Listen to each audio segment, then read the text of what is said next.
What's up, tribe? How you guys doing? This is going to be your review for The Real Housewives of Atlanta, Season 12, Episode 12. So we got 12, 12, 12, 12, 12. All right. So we start this episode off. We see Miss Eva, honey, is laid up on the couch. She is having a pregnant mama moment. She got Mikey bringing her stuff. She got Mike. I mean, she has husband Mike bringing her juice. She got Marley, being, mommy, can I have a snack? She got little Mikey running around, and she is laid up on the couch like, mama just can't do it today. Okay, mama just can't do it today. And so we see a conversation where she talks about how things went down in Toronto. Because remember, she was there for the big fight. My bad. She left after that. But her concern was with Kandi. She said she felt like, Kandi, she's, it's not so much carrying bones, so to speak. Because remember, y'all, Eva be having selective memory. Eva don't remember that she actually said what Eva said, what Kandi said she said. Now, I don't know if she mad because Kandi repeated it, or if she mad because she really feel like she didn't say it and Kandi lied on her. But she said, I feel like Kandi is trying to start problems where there are none. Like, me and Portia are in a good place, we getting along, and I thought me and Kandi were in a good place getting along. So I don't even know why Kandi felt the need to insert herself, which I kind of see that too. But I don't think Kandi was really, really trying to be. I feel like Kandi is making a really good effort to not be messy, because I think for the first time, Kandi is actually getting along with pretty much all of the girls. Like, she doesn't have any ongoing beefs, and I think she's not trying to cause or create any. I think she is zen, okay? But then we find out that what is also going on is they're going to court the next day so that Eva can get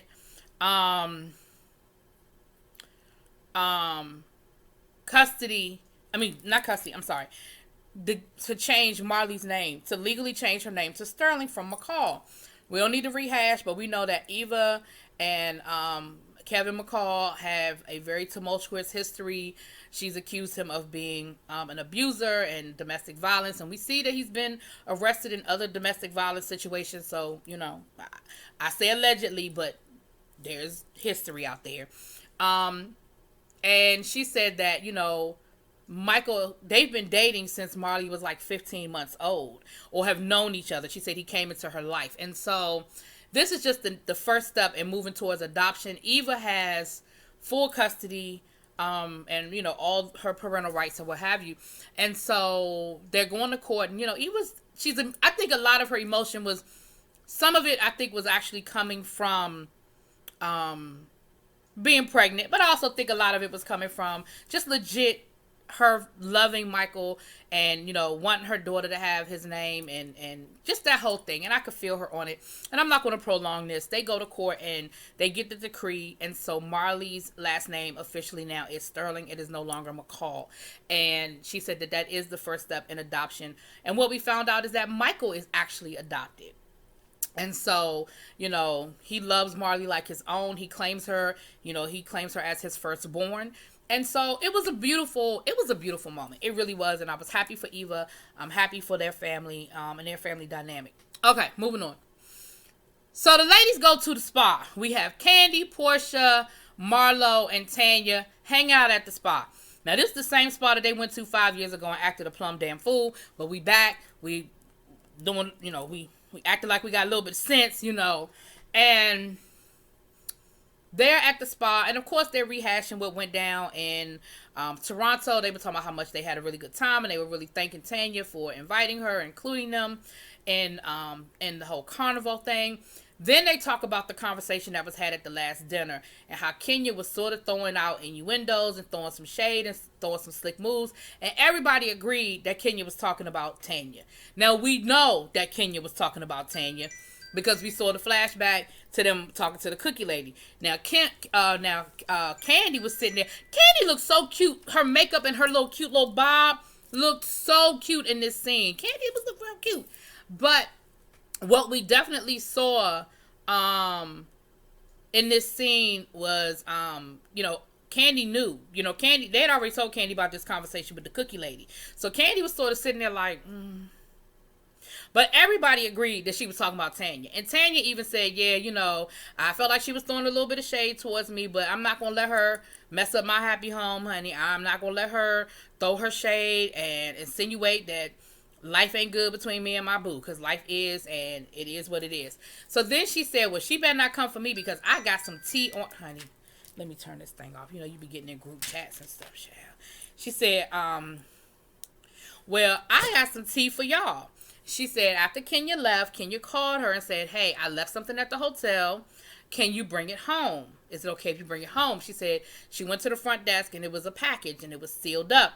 She said, look, I wasn't taking no sealed packages across the border. And from that point of view, I 100% agree with her, child. I ain't taking no sealed packages across nobody's border. I'm going to see what's inside. I'm going to know exactly what I'm carrying. So she was absolutely correct in doing that. But when she opened it up, it was a phone charger and it was a wig. Now, why is that a big deal? Because all of these women seem to wear wigs. The big deal is because Kenya has made such a point of pointing out the fact that she is au naturel, that she does not wear wigs, lace fronts, weaves, blah, blah, blah, blah. That her hair is all hers, all thick, all the way down her back. Now, let me be clear. Let me say this to y'all. I never, ever, 100% in my mind, ever believed that Kenya ain't never put no piece in her hair or Kenya never had a weave. I just never believed that. So I don't know why we're making such a big deal about it, because y'all know good and damn well Kenya was wearing wigs or putting pieces in her hair. Now, that does not negate the fact that Kenya has beautiful hair and her hair is long. But let's just be clear that Kenya has put on some wigs before. And I mean, you've seen it even in her confessionals. I don't know if it was this season or the season, not last season, but the season before that. Kenya had this big ass cascading frock of hair going all the way down the side. Y'all know good and damn well that wasn't all her hair. So why we making a big deal about it, honey? I don't know. Other than the fact that, Kenya, you did that to yourself by making such a big deal about being natural. People take every opportunity to point out when you are not natural. But I don't mean no harm, but Kenya, that's what you get. So the ladies proceeded to make a big deal about it. Marla was running around with the wig. Tanya done pulled the wig out for everybody. Marla is running around with the wig. And Kenya done already told Tanya, look, you might not want to poke that bear. Like, you might feel like you got a little bit of tea on her because of this whole wig thing, but you might not want to poke that bear. Like, that's just it might be best to just leave her alone. But Tanya opened up that Pandora's box, honey, so we'll see how that goes. So Tanya also brought up the fact that her and Kenya were talking about IVF and that she felt like Kenya was sort of pushing on her to go ahead and get the process started. Now, y'all know how much I hate when y'all put me in a position to have to defend somebody I don't want to defend. But in this case, I'm going to defend Kenya. I have friends who have gone through IVF, and not near one friend of mine that has gone through IVF walks into a room and starts a conversation with, I did IVF and let me tell you all about it. They will answer questions and they are open to telling their story. But I ain't never heard any of my friends just come out the side of their neck talking about IVF. So the fact that you and Kenya were having a conversation about IVF tells me that Kenya felt comfortable enough sharing her story with you, and you in some way, shape, or form have opened up that door and that dialogue with Kenya. And I feel like it was a little disingenuous for you to try to throw that out there and say that's part of the reason why you were kind of giving Kenya the side eye. No, it's not. You were just trying to come up with an excuse because you knew Kenya was talking about you and your man. Okay? So then we deal with Portia and her family. And Portia let her family know that her and Dennis are engaged again, that she is opening up the idea of her family. And, I was looking at a video on one of the YouTubers that was saying that they think the reason why Portia got back with Dennis is because she doesn't want to be a baby mama. And after listening to her mother this episode, I sort of feel like maybe that was put on her, that sort of was put in her head about not being a baby's mama, because her mother specifically said that. But I'll get to that. But Dennis wants to apologize to the family. But he can't talk to him because they done blocked her, honey. They done blocked him all the way around. They done blocked Dennis. And so they can't really talk to Dennis. So Portia is going to set up a meeting where they can come over to the house and Dennis can say his piece and apologize to the family and hopefully begin healing what was done with his infidelity. Now, I sort of feel a little some kind of way. I'll dig deeper into it when we get there. But Dennis made a statement, and I'm gonna say it now because I don't want to forget to say it later. Dennis made a statement about, I know that, you were mad at me for what I did. But when you had my daughter, I had no way of getting in touch with y'all, even just to say hi to my daughter, because y'all had me blocked. I understand his point, and this is where you have to separate your personal feelings from him as a father and how you should treat him as a father.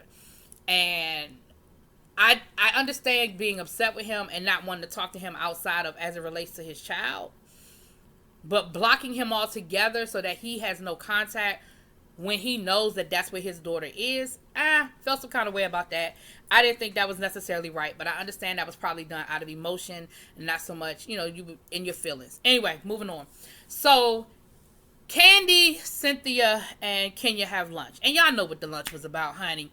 Kandi then carried the bone back to them about what went down with the wig situation and how that whole, because she had the wig, because Tanya gave the wig to Kandi to give to Kenya. And of course, Kenya act like it wasn't a big deal, but she was embarrassed. And she was embarrassed because she know that she done made a big deal about the fact that her ass is au natural and don't never wear a wig, knowing good well she had on wigs. Now, she probably doesn't wear a wig. She probably 80 to 90% of the time it's her hair. But when it's a wig, it's a wig, boo. Keep it moving. So, of course, she was in her feelings a little bit, and she was a little embarrassed by it or whatever. And now, she done turned her venom on to Tanya. And she said the same thing I said about the whole IVF thing. She said, wait a minute. She said, that's how I met Tanya. I met Tanya under the premise of me sharing my experience with her because she was interested in doing IVF. And yes, it is important to go ahead and get started and do a cycle if you want to do it. Because, ain't none of us getting any younger. Like, it is important. Now, Cynthia, they talked about the whole conversation with Tanya. Did Tanya cheat? Did Tanya not cheat or whatever? I mean, her boo cheat. Now, Cynthia then went on and told Tanya about the conversation because she knew that Kenya was going to use that whole thing as a weapon. And so she sort of took the weapon away, and she told Kenya, she told Tanya, but she didn't tell Kenya that she told Tanya. So, at least for right now, she didn't. Now, y'all know I normally don't get into all of the outside of what we see on the show. But according to Kenya, she sent out a text that I just happened to see. She said that conversation happened in Canada before they even left Canada, and that Tanya knew when they were at dinner about that situation, and that's why she was even making a big deal about the wig, and that's why she even did the whole thing with the wig to begin with. So it doesn't matter when Tanya knew. Tanya knows. And Cynthia told her, because Cynthia was like, I ain't dealing with this mess with y'all. Okay. And just like Kandi said, now you got Kenya in your sights, honey. Now you got Kenya looking for you. And that is probably the wrong person you want on your ass. But okay, you opened up that Pandora's box, honey. You opened it up. So, last but not least, the last part of this episode, we see Dennis, Portia, and the family. So Dennis, they're having dinner over to the house, and Portia's mom and sister is coming for Dennis to come in. Oh no, I'm sorry, I missed the part. They had a little celebration for Marley for her official name change. They had like a little get together and all. It was cute to see all the kids, honey, because Ace was there, and Marley was there, and a lot of her friends were there and everything. So it was a great little. And this part wasn't real important, but I don't want to not mention it. They sort of caught Eva up on the whole situation that went down with the wig gate and all of that. And it was interesting because what I like is that they didn't bring up Kandi and Eva didn't have a moment. They didn't bring up that whole situation. Eva feeling some kind of way about Kandi and her mom kind of throwing her under the bus or whatever. But it was really just about a celebration. So anyway, I just wanted to bring that up. But now we're at Portia having the dinner for Dennis and her mom and her sister. Now, while they were there, Dennis lets her know, oh, my mom is coming too. And Portia was totally thrown off by that. So Portia was like, say, what now, who? Your mother's doing what? And why? And who invited her? And Dennis had a good point. Dennis said, well, I felt like your sister and your mama is here. My mother's coming too. My mother was affected by this situation and hurt by the situation as well. Now, in Portia's mind, Portia feels like his mother should have taken her side. Because she said, my mother, his mother has no problem letting me know when she feels like I did something wrong. But in this situation, he created this and he did something wrong and I didn't hear from her. She didn't reach out to me. She didn't check on me. She didn't see how I was doing. And I felt like in her communication, I felt like what she was communicating was that she supported Dennis and she thought Dennis hadn't done anything wrong. Now, with that, I'm going to say this. At the end of the day, that's her son. And like she told Portia, she said, oh no, once I found out what happened, I cussed him out every day. I fussed at him every day about what he did and how he, put his family in jeopardy and what he was getting ready to lose. But at the end of the day, that's her son. She ain't gonna call you and talk about him. Now, some mothers might do that and be messy and be like, girl, he is this and he's that. But now, did she owe you a phone call? I don't know if she owed you a phone call. Did she owe you the same thing that I felt like your mom and sister owed Dennis, meaning keep the lines of communication open as it relates to the child? Yeah. I think she owed you that to say, look, regardless of what's going on between you and my son, that's still my grandchild. And what do we need to do to continue to be connected so that I can continue to be connected to my granddaughter? So I feel like she owed you that, but I feel like that's what your sister and your mother owed Dennis. So anyway, but at the end of the day, honey, please know, mamas and they sons, honey, mamas and they sons. Child, you're not gonna get that, okay? Now, so they had the conversation. Dennis apologized. And for a second, I felt like he was getting ready to make some excuses because he said, well, I'm sorry for what I did. And I thought he was getting ready to go into that whole where she was postpartum and I felt neglected. Like I thought he was about to go down that road, but he didn't. He pulled up because I was like, Dennis, don't do it. But he did apologize and he said, in me making the decision to be unfaithful, I did not realize what I was losing or what I potentially was losing. It went beyond Portia. It went beyond my daughter. I hurt all of you and I apologize and I hope that you'll give me the opportunity to sort of, make up or, let you know that I mean well. I mean, I don't mean any harm or whatever the situation is. So with that being said, they agreed to, I guess, sort of, tiptoe back to better terms. But Portia did let his mom know how she felt. And her mom and them let Dennis know how they felt. And that's when her mom was making a comment about, I never wanted my daughter to be a baby's mother. I never wanted my daughter to be, I thought y'all had something wonderful going and such a great thing going on. And I just never wanted that for my daughter. And so that's why I said I do feel like Portia, because if you notice, Portia always says, I want my family. I want my family. She don't never say she wants Dennis. She says she wants her family. And I find that interesting. And that might be a petty thing, but show me where she says she wants Dennis. She always says she wants her family. But anyway, so I think that was a much needed conversation. I think that's how adults handle things and mature people sit down and talk it out. And do I think Dennis gonna cheat again? Yeah, I do.